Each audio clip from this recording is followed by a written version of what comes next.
नमस्कार प्रेक्षकांनो, स्टार प्रवाहावरील तू हिरे माझा मितवा या मालिकेच्या पुढील भागात आपण पाहणार आहोत की ईश्वरी राकेशसोबत लग्न करण्यास तयार होते। ही गोष्ट समजल्यावर अर्णवला प्रचंड राग येतो।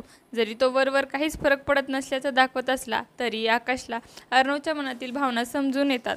यानंतर ईश्वरी अर्णवसाठी पेढे घेऊन येते तेव्हा अर्णव म्हणतो, वा पेढे, मला देखील तुझ्यासाठी पेढे द्यायचे आहेत। तो पुढे म्हणतो की त्याला मिठाईसाठी एक बल्क ऑर्डर द्यायची आहे। हे ऐकून ईश्वरी अचंबित होते व विचारते, आता काय विशेष आहे?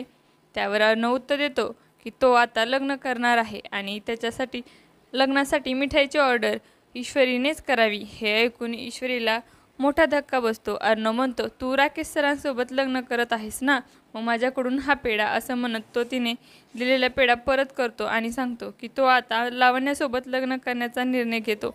हे ऐकून ईश्वरी खूप दुःखी होते आणि अर्णव रागाने तिथून निघून जातो। आता येणाऱ्या भागात ईश्वरी आणि अर्णव त्यांच्या साथीदाराबरोबर लग्न करतात का, हे पाहणं खूपच रंजक ठरणार आहे। तुम्हाला जर आपला व्हिडिओ आवडला असेल तर चॅनलला लाईक, शेअर आणि सबस्क्राईब करायला विसरू नका। धन्यवाद।